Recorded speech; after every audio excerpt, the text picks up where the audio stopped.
Welcome to the Real Estate Espresso Podcast, your morning shot of what's new in the world of real estate investing. I'm your host, Victor Menashe. On today's show, we're talking about what's happening in the world of energy. There's so many moving parts right now, it's hard to make sense of what's happening to energy prices, and oil prices in particular. A new round of oil sanctions are being levied against Russia, effective this week.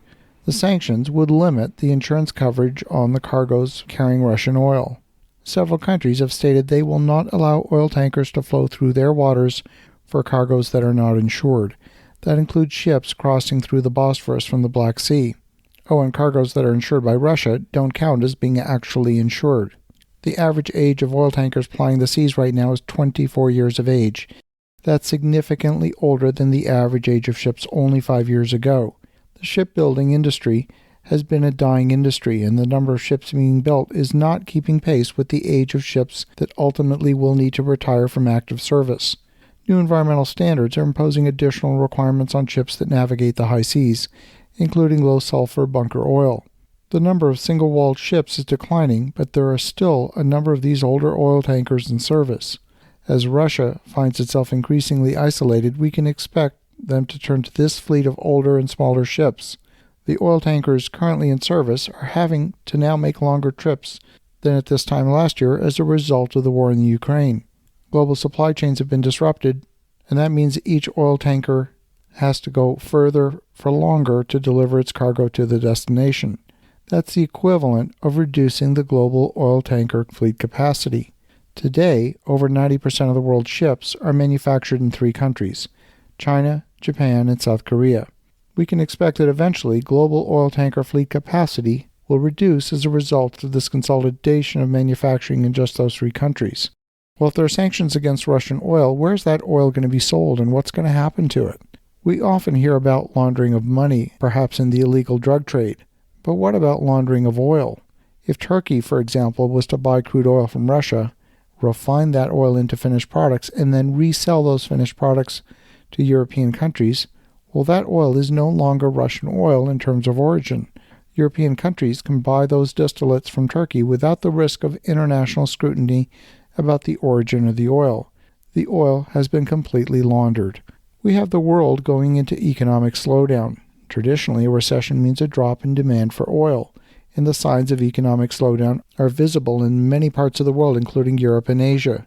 And it's those signs of economic slowdown that are partially responsible for the current falling oil price futures. In many cases, we've seen spot prices lower than the futures price. These market conditions are called contango, and theoretically, they should encourage inventory building. But putting oil into storage costs money. There are storage fees and transportation fees associated with storing of oil. The price differential right now is still too small to truly encourage the inventory building.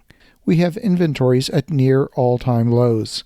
The Strategic Petroleum Reserve has also been depleted to the lowest level since its creation and initial build in the 1970s. The G7 countries are trying to impose a maximum price cap on Russian oil, but in truth, there is no practical way to enforce this. A price cap is merely a symbolic gesture designed to make the population think the government's doing something to combat Russian aggression. The sale of arms to the Ukraine is a much more realistic counter to the Russian aggression. The other major variable is in China. China is currently consuming about 2 million barrels a day less than the peak before the COVID-19 pandemic. The zero-COVID policy has kept major parts of the Chinese economy shut down, and when China finally emerges from zero-COVID, you can expect demand for oil to increase, and it's not clear where the additional 2 million barrels a day of oil will come from. We have global economic slowdown happening at the same time that China might be emerging from zero-COVID.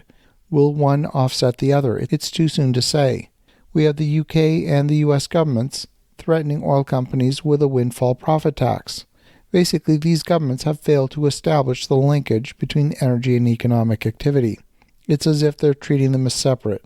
The oil companies are not going to make those major investments to continue the flow of oil, when the incentive for them to do so is constantly under attack. Oil companies, just like any other company, answer to their shareholders. They're not in the business of providing a social service. The most recent spike in oil prices has been blamed on the war in the Ukraine, but in truth, the shortage of oil is the result of a decade of underinvestment in oil. We often hear talk about the United States being energy independent. Well, I'm here to tell you that statement is patently not true.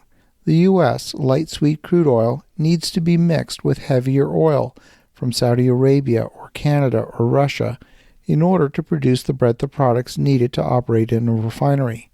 The shale oil revolution, which is that light sweet crude, relies upon the fracturing of rock in order to allow the oil trapped in the rock to flow. The oil closest to the well flows the fastest, and that oil gets depleted quickly. Then, oil that's further away from the well trickles its way at a much slower rate. It flows back to the well. You see typically an 85% reduction in flow in a brand new well that is less than a year old, and that well might continue to produce for another 25 years. But in order to replace that decline in production, the oil company needs to drill another well, usually within the first 3 to 4 months, in order to keep production constant. That requires investment, an investment that will return in a number of years, but the time to break even depends on a fluctuating market price that's been shown to swing by 100% or more in a single year. Will oil prices continue to fall this year? I predict that they will. I don't believe they will remain below $50 a barrel for very long. OPEC succeeded in killing the shale market back in 2014 when they boosted production and crashed the price for shale oil, making it economically unfeasible. The lenders who took a bath on that and the thousands of oil companies that went bankrupt still have that fresh in their memory. The global energy sector on a fine balance between demand and supply, and if it ever gets out of balance even for a short time, the result is a wild swing in prices both up and down. We have 85% of global energy consumption coming from the burning of some kind of carbon-based fuel. And it's going to take a long time to replace all of that carbon-based fuel burning with something more ecologically friendly. And in the meantime, we can expect drastically higher prices for energy in the medium term. As you think about that, have an awesome rest of your day. Go make some great things happen. We'll talk to you again tomorrow.